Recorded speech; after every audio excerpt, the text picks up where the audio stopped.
അമ്മേ. സാവിത്രി തിരിഞ്ഞു നോക്കിയപ്പോൾ തൊട്ടുപുറകിൽ വീണ ഉണ്ടായിരുന്നു. അവളെ കണ്ടതും സാവിത്രിയുടെ കണ്ണുകൾ നിറഞ്ഞു. എന്തൊക്കെ പറഞ്ഞാലും സ്വന്തം മകളിങ്ങനെ മുന്നിൽ വന്ന് കരയുമ്പോൾ അത് കണ്ടില്ല എന്ന് നടിക്കാൻ സാവിത്രിക്ക് ആവുമായിരുന്നില്ല. അച്ഛനോട് ഒന്ന് പറയാമോ, എന്നെ അങ്ങോട്ട് വിളിക്കാൻ? അവിടെ ഒട്ടും പറ്റാഞ്ഞിട്ടാണ്. അല്ലെങ്കിൽ പിന്നെ ഇനി എനിക്ക് ആത്മഹത്യ അല്ലാതെ വേറെ പോംവഴിയില്ല. കരഞ്ഞുകൊണ്ട് വീണ അത് പറഞ്ഞപ്പോൾ സാവിത്രി ഒന്ന് ഞെട്ടി. അവരുടെ കണ്ണുകൾ മകളുടെ വീർത്തു വരുന്ന വയറിലേക്കെത്തി. വല്ലാത്തൊരു നൊമ്പരം തോന്നി സാവിത്രിക്ക്. അച്ഛനെയും ധിക്കരിച്ച് വീട്ടിൽ നിന്ന് ഇറങ്ങിപ്പോകുമ്പോൾ നീ ഇതിങ്ങനെ ഒരവസ്ഥ ഉണ്ടാകുമെന്നതിനെക്കുറിച്ച് ആലോചിച്ചിരുന്നോ?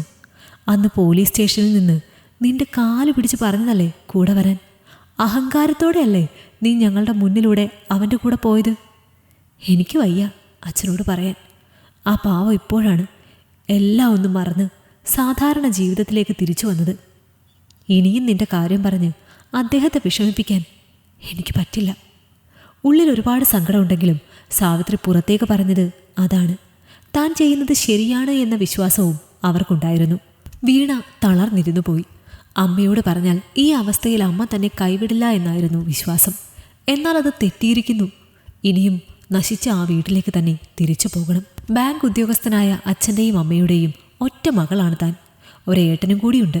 രണ്ടുപേരും ചെറുപ്പം മുതൽ തന്നെ നന്നായി പഠിക്കുമായിരുന്നു.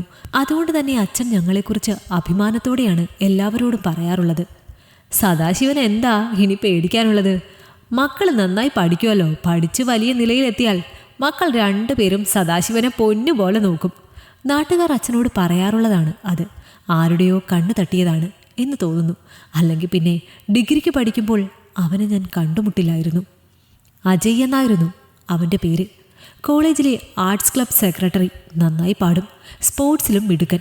അതുകൊണ്ട് അവന് ധാരാളം ആരാധികമാരുണ്ടായിരുന്നു.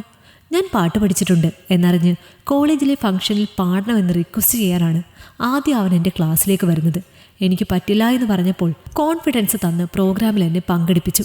വല്ലാത്ത കെയറിങ് ആയിരുന്നു. എന്തെങ്കിലും റിഹേഴ്സലോ മറ്റോ വന്ന് നേരം വൈകുമെന്നുണ്ടെങ്കിൽ വീണ പൊയ്ക്കോളൂ, തൻ്റെ പോർഷൻ ഞാൻ ഫോണിലേക്ക് അയച്ചു തരാം, വെറുതെ നേരം വൈകിക്കണ്ട എന്ന് പറഞ്ഞ് എൻ്റെ കാര്യത്തിൽ അവൻ കൂടുതൽ ശ്രദ്ധയെടുത്തിരുന്നു. എന്തോ അവൻ കൂടെയുള്ളപ്പോൾ വല്ലാത്ത ഒരു സന്തോഷം പോലെ. പതിയെ ഞങ്ങൾക്കിടയിൽ ഒരു ബന്ധം ഉടലെടുത്തു. എൻ്റെ ചുരുക്കം ചില കൂട്ടുകാരികൾക്ക് മാത്രമേ ഈ ബന്ധത്തിനെക്കുറിച്ച് അറിയൂ. അവർ പ്രോത്സാഹിപ്പിക്കുക കൂടി ചെയ്തപ്പോൾ എന്തോ വലിയ സന്തോഷത്തിലായിരുന്നു ഞാൻ. എന്നാൽ ഇക്കാര്യം കോളേജിലെ തന്നെ ആരോ പറഞ്ഞ് അച്ഛൻ അറിഞ്ഞു. അച്ഛൻ എന്നോട് ചോദ്യം ചെയ്യാനോ വഴക്കിടാനോ ഒന്നും വന്നില്ല. പകരം ഒരു കല്യാണ ആലോചന അങ്ങ് ഉറപ്പിച്ചു. അച്ഛൻ്റെ കൂടെ തന്നെ ജോലി ചെയ്യുന്ന ആളിൻ്റെ മകനായിരുന്നു. ഒത്തിരി തവണ വേണ്ട എന്ന് പറഞ്ഞെങ്കിലും വാശി പിടിച്ചെങ്കിലും അച്ഛൻ സമ്മതിച്ചില്ല.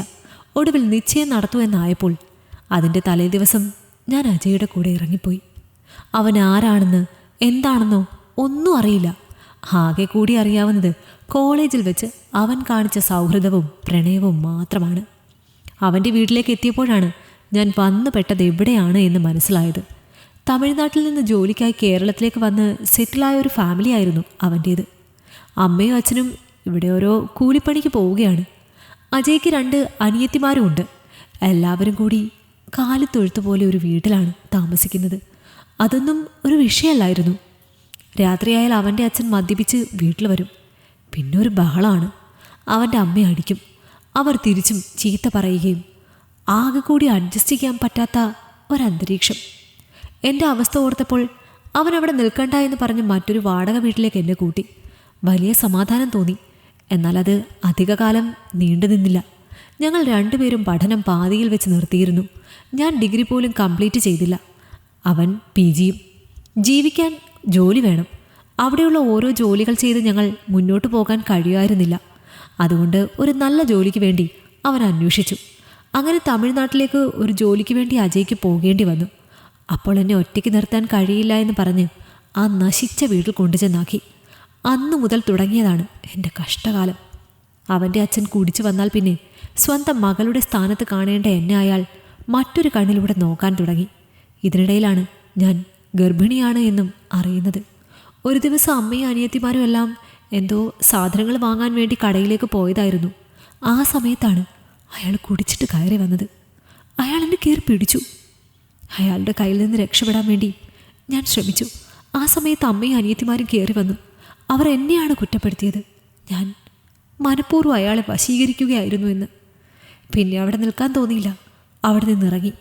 അമ്മ സ്ഥിരമായി ഈ സമയത്ത് അമ്പലത്തിലേക്ക് വരുമെന്നറിയാം. അമ്പലത്തിനരികിൽ പോയി നിന്നു.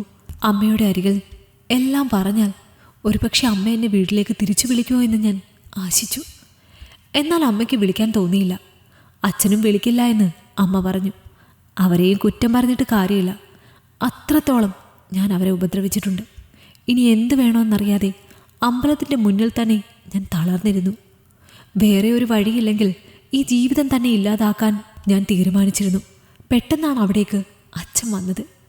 ചെയ്തു പോയതെല്ലാം അച്ഛൻ ക്ഷമിക്കാൻ തയ്യാറാണെന്ന് പറഞ്ഞപ്പോൾ സ്വയം പുച്ഛം തോന്നി.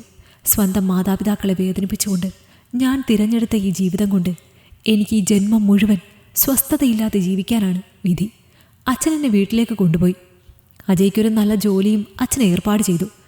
ഇപ്പോൾ ചെയ്തു പോയ തെറ്റോർത്ത് പശ്ചാത്തപിച്ച് ഞാൻ എൻ്റെ വീട്ടിൽ കഴിയുകയാണ്. 1 മാസം കൂടി കഴിഞ്ഞാൽ ഞങ്ങളുടെ കുഞ്ഞുകൂടി വരും. അച്ഛൻ കൂടെയുണ്ടല്ലോ എന്ന ധൈര്യം മാത്രമാണ് ഇപ്പോൾ എനിക്കുള്ളത്. ഈ കഥ നിങ്ങൾക്കിഷ്ടമായെങ്കിൽ ലൈക്ക് ചെയ്യൂ. നിങ്ങളുടെ അഭിപ്രായങ്ങൾ കമന്റായി രേഖപ്പെടുത്തൂ. കൂടുതൽ കഥകൾ കേൾക്കാൻ ഈ ചാനൽ സബ്സ്ക്രൈബ് ചെയ്യൂ.